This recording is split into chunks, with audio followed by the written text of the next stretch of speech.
y'all, it's Belle. Welcome back to my channel. Today's video is going to be a book haul. First, I'll start with the book sent to me, and I have a giveaway win. I had won this on a Storygram Tours giveaway, Growing Pangs by Catherine Ormsby and Molly Brooks. It's a graphic novel. New grade, new friends, new worries. Katie knows there's stuff that makes her different. She's homeschooled, she has freckles, and her teeth are crooked. But none of that matters to Casey. They're best friends forever, just like their necklaces say. But when they go to camp, Casey starts acting weird. What happened to forever? And when Katie gets home, she can't stop worrying about braces, about 6th grade, about friends. She knows tapping 3 times or opening and closing a drawer won't make it all better, but sometimes it stops the worrying. Is something wrong with her? And will anyone want to be friends if they find out? It sounds like OCD, which I have that, so I can understand and relate to that character, so I'm even more intrigued to read that now that I've seen that part, because I try not to read synopsis too much. I read a little bit, and if it looks good, graphic novel. So thanks for Storygram Tours for hosting a giveaway, and I'm excited to have that. Monarch Press, or Monarch Educational Service, the publisher, had reached out and asked if I'd be interested in getting a copy of this to read and review, and it's a highly anticipated release. Ashley White is the author, and she's so sweet on Instagram, and I've been waiting for this for so long, and I'm so happy it's coming out. And I think it comes out August 9th. If I'm wrong, I'll edit it in here, but I am so excited. It's The Impossible Girl, by the way. Such a beautiful cover. Ava Marie Jones is a lost one, a Magite sent out at birth to the mortal realm, no knowledge of who she is or her powers, until she's called home to Zarcadia on her 13th birthday. The Magites who call this underworld home live under the strict dictates of the registry, and Ava will have to do the same. That starts with enrolling in Lint Hollow Academy for the supernaturally gifted. A target is placed on her back once it's discovered Ava is the only Magite since the registry's inception to not be tagged or be able to be tagged in its omniscient system. Powerful Magites fear what this could mean and view her as a threat to a way of life that has kept their underworld safe for 300 years. With all eyes on her, including 2 oversized shadows from the registry watching her every move, Ava must toe the line as resistant riders, kelpies, near-death experiences, and other dangers follow her everywhere. In this new world where she shows incredible promise in her craft, Ava will learn that getting to the bottom of her unexplained existence will take her down a perilous path where a dark secret lurks, one dangerous enough to disrupt the entire order of the registry and jeopardize her life and the lives of her new friends. Sounds so good. I'm so excited. Thank you so much. And the author, the initials are just on here, D-A-L. The Haunting of the Old Yellow House on Millard Road. I asked if they could send me this. I said yes. It sounds amazing. It's very short, but it's creepy, spooky. So, James, a cheerful, bright young boy with a sparkle in his eye, was challenged to spend the night at the Old Yellow House on Millard Road. According to legend, a husband who was a collector with many rare treasures and enigmatic artifacts went missing with his wife in the early 1800s. The original challenge was to spend the night in the haunted mansion with a full moon many years ago. When someone claimed to have finished the task but provided no proof, the challenge was altered to spending the night and locating one of the husband's missing possessions. Was it a mistake for James to accept the challenge while not believing the legend? Very excited. Thank you so much. And then I can't find the message because I have so many in my inbox. I think it's somebody for Works for Scholastic or for Alan Gratz. I can't remember, but they had reached out to me and asked if I would be interested in receiving an ARC of Alan Gratz's upcoming release to read and review.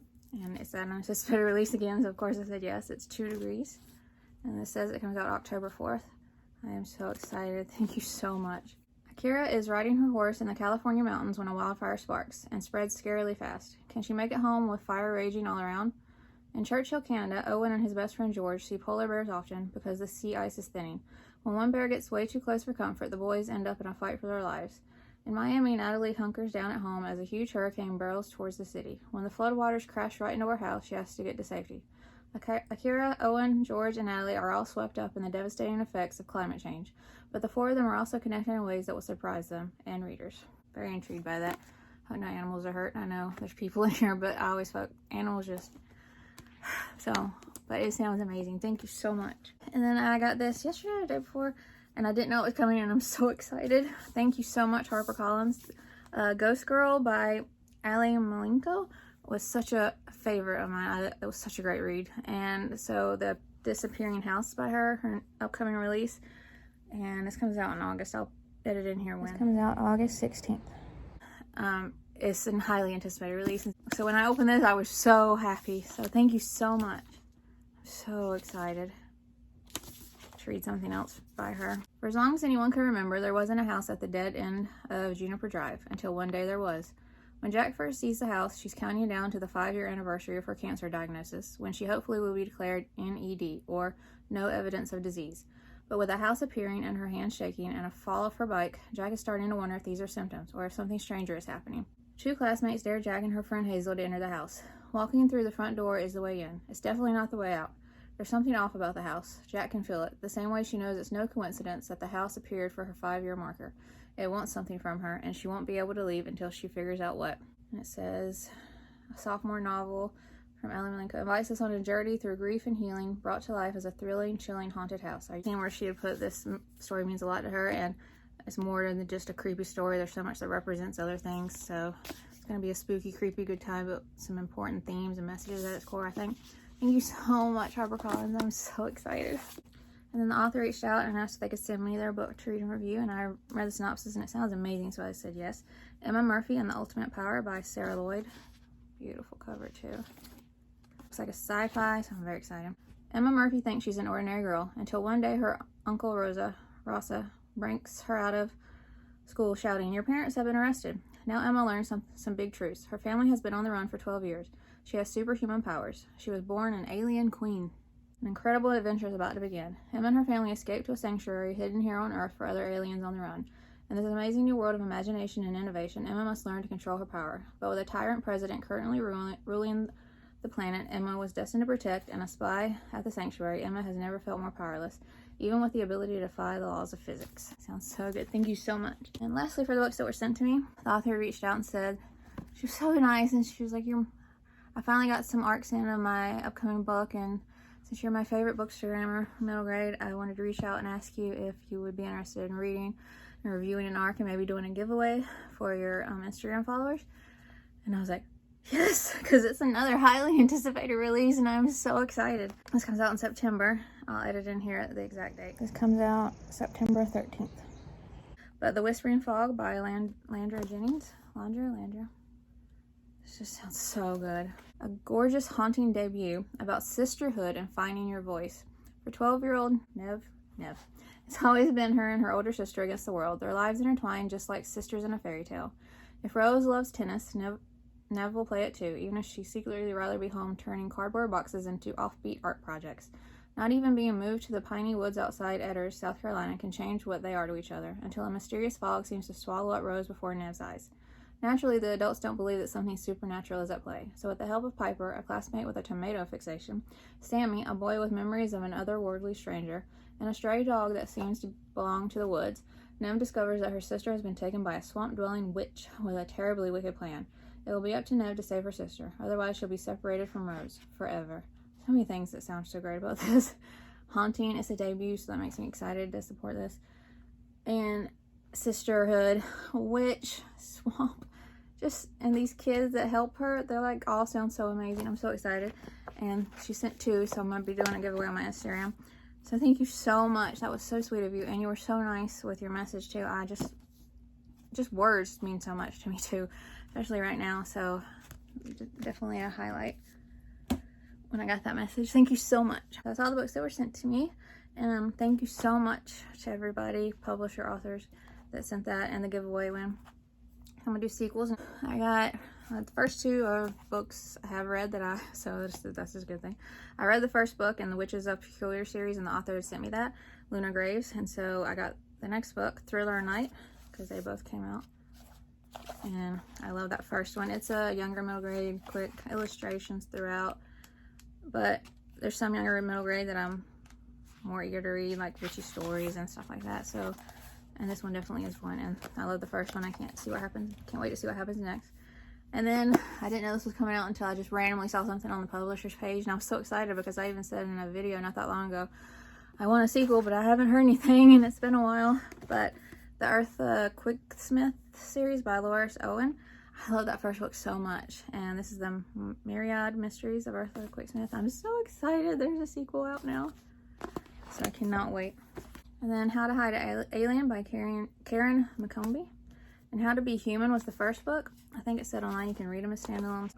I'm so excited. They just sound really great.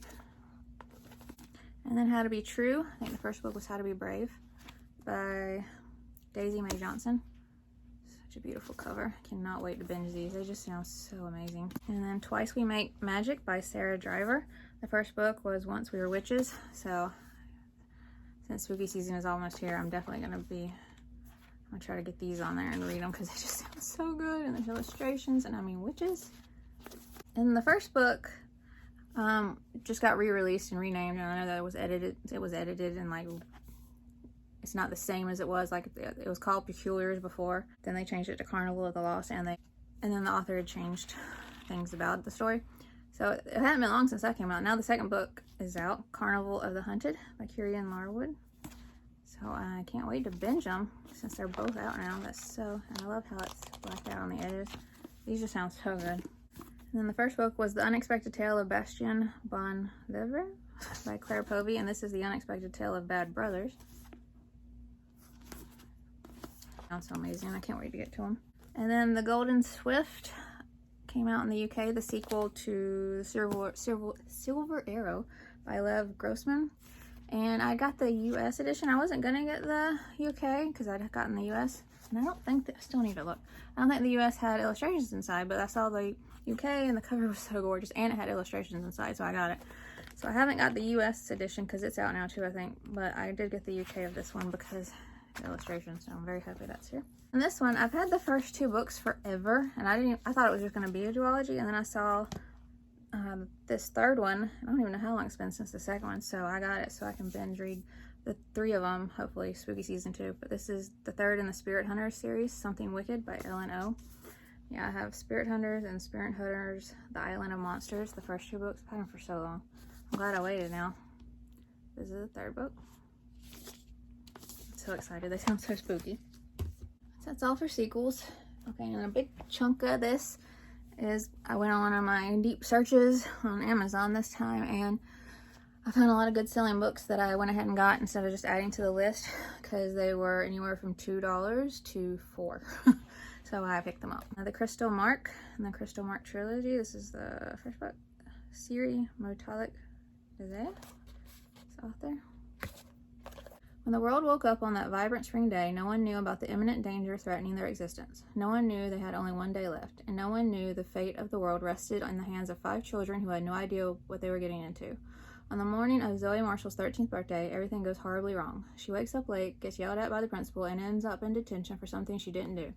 But all that changes when 2 bizarre individuals with perplexing backstories show up at her school, claiming that she and her best friend are part of an elite group of elementals. Zoe is dumped through a black hole into a magical land where she must complete a quest that entails fighting ferocious demons, earning a prophecy from a talking elf, and not dying. She considers the last part to be kind of important. When betrayal is in the air and riddles are the new tools to save the world, can Zoe and her friends save the world from its horrendous fate of death by asphyxiation, or will they be too late? That sounds so good. And then River of Crows by N.P. Thompson, book 1 of the Arcanium. This looks so good. This might have been one I've seen on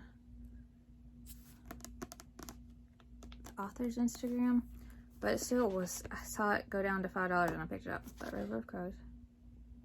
Ty Baxter just wants to survive 7th grade without dying of boredom or getting flattened by the school bully. But when he tries to help an injured crow, his ordinary life is suddenly upended. Now trapped in a secret magical world, Ty finds himself at the center of a cryptic prophecy and the target of a brutal emperor who will stop at nothing to protect his power. In a desperate gamble, Ty struggles to control his emerging magical talent so he can help his friends rescue their kidnapped family members before the emperor uses his dark sorcery to transform them into birds and enslave them forever as soldiers in his enchanted avian army. Sounds so unique and so good. And then Eric and the Elements by Timothy Coons. Such a beautiful cover. Cheap prices, I found these for. Eric and his friend are looking forward to starting their summer break, only to have their plans shattered as they are transported to a world where fire, water, earth, and air can be controlled. Learning that they can each control an element is amazing, but the only way to make it back home is by facing Thrash, who will test them and their newfound abilities. If they want to make it home, they will have to learn to control the elements to stick together no matter what. Sounds amazing. Sorry, getting kind of long, so I'm trying to go kind of fast. Logan James and the Great Six by Ryan J. Ward. This is book 1. The past 2 months have been the worst of 12-year-old Logan James's life. He just lost his mother in a car accident and since has had to stay at a ruthless child agency while waiting to be sent to an orphanage. Shortly after arrival at the orphanage, Logan and his roommate, Alec, discover a moon-shaped necklace that transports them into a world full of flying men, super strong women, and giant-sized wolves.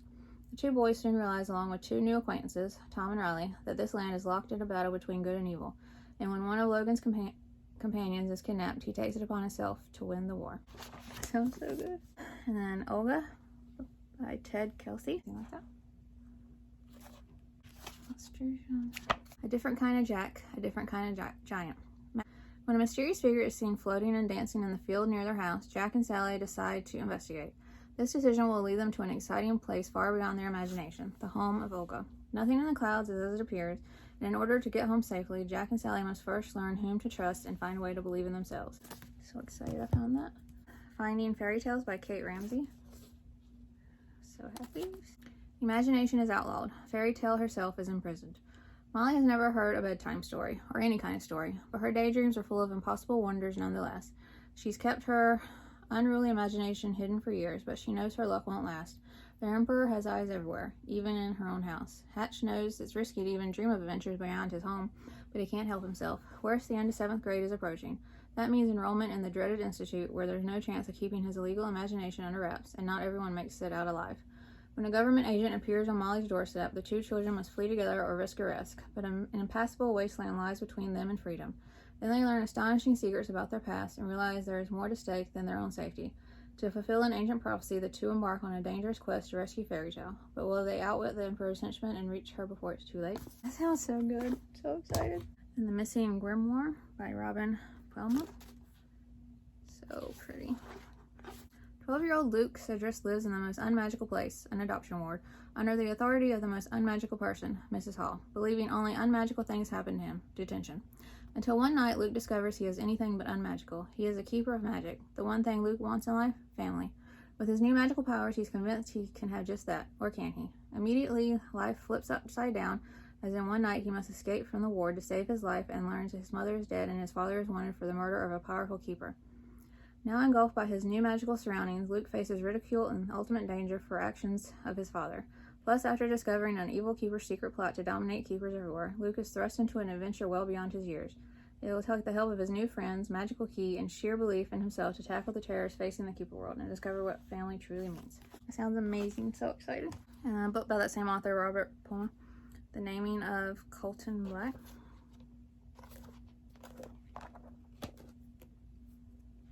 17-year-old Breslin Black grew up in the royal family, in a kingdom where a mystical naming ceremony determines everyone's destiny, where every 13-year-old receives a definition of their name, one that sets the tone of their life to follow. For centuries, royals have received namings that mean powerful, leader, protector, until one, Princess Breslin. Her naming results rattled her royal lineage and worse, fractured the once sweet relationship she had with her father, the king. For years, Breslin vowed to prove to him she's more than her naming, that he can trust her, love her. But nothing she did made any bit of difference until her brother Colton is named.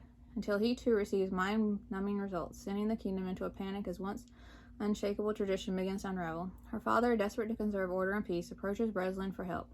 This is her chance. She agrees, promising to follow him blindly. But as Breslin submits to her father's plan, she discovers that things about the namings that have been overshadowed for centuries, dark secrets. And if they're not exposed, the future of the kingdom could crumble. Breslin's loyalty is now put to the test. If she departs from her father's plan, she risks never healing the relationship again. But if Breslin ignores what she uncovers, she could be responsible for the kingdom's demise. It was listed in middle grade, so we'll see. But that sounds so good. I think there was 2 books in this one, but the first book was the only one that was such a good price. Screaming Ridge, Remembering Kaylee Cooper by Christopher Francis. Kaylee Cooper is certain Alex will become friends with a ghost this year. But he doesn't care. He simply wants her to leave him alone and stop jeopardizing his important 6th grade social life. But Kaylee Cooper won't stop. She doesn't care either. Fed up, Alex develops a strategic plan to ultimately get rid of Kaylee Cooper for good. However, Alex soon learns that the mysterious legend of Screaming Ridge that pulls an unlikely group of friends together, including the girl of his dreams and the school's meanest bully. When the group discovers Kaylee Cooper is at the core of the mystery, Alex stares death in the face and helps save her from eternal life of misery and confusion. Very intrigued by that. This was the longest series, I think, and I don't remember which number this was, so I'm not going to read the synopsis. Peach Wu and the Floating Village by Gloria T. August. It's an Olive and Violet Bright Mysteries. Well, a good mystery, and these sound so good. This is a series I've been wanting forever, but only book 5 was at a good price. Tales of Widow's Wood, Emma and the Weeping Spirit by Matthew S. Cox. These just sound so good, and I love these covers. A Beginner's Guide to Ruling the Galaxy by David Solomons. I think I'll put this on my anticipated release. The new girl at school is really getting on Gavin's nerves. She follows him everywhere, claiming she's never seen anyone so ordinary, so cosmically insignificant, and now she wants him to fix her spaceship. And if he doesn't, the Earth and everyone on it will be destroyed. Yeah, right, Gavin's not that stupid. But when Talking Cat takes him hostage, Gavin starts to wonder, what if Nikki is a galactic princess and not just the most annoying person on the soon-to-be obliterated planet? Sounds like a good, humorous fun time. The Late Crew by Rab Ferguson. Tyler cares a lot. He cares for his mom, who gets very, very tired, and for his little brother, who needs to follow a specific routine. He cares so much that he gets caught being late again by the one who doesn't understand. In detention, something out of this world happens. An alien gives him his egg. The only question is, can Tyler care for it too? This is an exciting middle grade sci-fi adventure. Illustrations, which sounds like a fun time. Still got sticker residue off. The Witchy Worries of Abby Adams by Rhonda Hader. Have me at Witchy. Abby Adams and her family come from a long line of witches, and she's having a tough time keeping it a secret from her best friend and the rest of the school, especially the day her little brother morphs into a wolf and tries to eat his teacher. That's also the day her father brings home a kitten. Abby's been begging for a cat for months, and she falls in love with that fuzzy fuzzball right away. But there's something peculiar about this kitten, and it just might take a witch like Abby to figure out what. Sounds so good. And then Solomon Macaroni and the Cousin Catastrophe by Ashley Barton. I just love this cover so much. Perfect spooky Halloween read too. Illustrations sprinkle throughout. I've never met a vampire like Solomon Macaroni before. He's friendly, polite, and makes a mean tofu bolognese. Understandably, when his parents go on a 100-year cruise without him, Solomon is not impressed, especially because it means having to stay in creepy Transylvania with his 6 cousins who are the rudest and naughtiest vampires in existence. Well, apart from Lucy, he likes her. Not even his uncle, Count Dracula, the oldest vampire in the world, can stop their pranks. But when his cousins venture into the spooky wildwood on a dangerous mission, Solomon reluctantly agrees to help Lucy rescue them. In the forest, Solomon must draw on all he knows about old magic, wet wipes, and the importance of a well-timed entrance to save his catastrophic cousins and possibly the world. This just sounds amazing. With bright orange end pages. Sounds like a fantastic Halloween story to read. Been eyeing for a while and had on my wish list. Middle grade cat and a detective, so Max the Detective Cat. The Disappearing Diva by Sarah Todd Taylor. Illustrations throughout. Phantom Portrait. And the Catnip Caper. Max, chief mouse hunter at the Theatre Royal, is up to his whiskers in his first mystery. Madame Emerald, famous singer and dreadful diva, is behaving strangely, and it's down to a clever cat with a handsome tail to find out why. So gasp as Mac leaps across the rooftops, shiver as he stages a daring nighttime rescue, and applaud the cat who puts the meow into mystery. This sounds so fun. And then the rest were all in anticipated release videos, so I'm just going to show you. There's only one graphic novel, Kinsey's Kingdom. Written by Shay Fontana. So beautiful. And the Haley Mysteries, The Haunted Studio by Haley LeBlanc. This is the first one. I think the second one comes out later this year. And then another one even a little bit later. Oh, the detective style mystery middle grade. She's Come in Threes by Andy Jones. So pretty. A Reluctant Witch's Guide to Magic by Siobhan Plaza. The Day No One Woke Up by Polly Hogan. Finn and the Memory Curse by Helenka Stachera. I love the Ice Whisperers, so I'm so excited to read this. Illustrations. The House of Shells by Ifua Trevor. The Extraordinary Voyage of Katie Willacott by Sharon Gosling. The House of Hidden Wonders I read by her, and I really enjoyed that, so I can't wait to read something else by her. The Mermaid Call by Alex Cotter. Cuckoo Summer by Jonathan Tullett. So beautiful. Sounds like such an important story. The Double Trouble Society by Carrie Hope Fletcher. This is so beautiful. Chapter head illustrations. Lexi McGill and the Teleportation Tournament by Tim Long.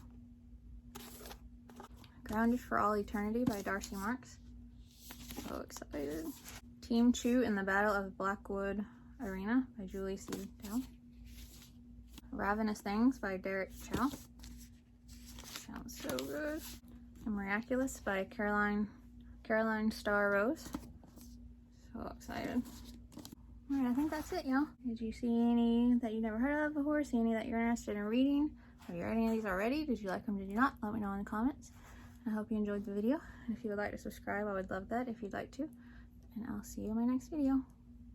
Bye.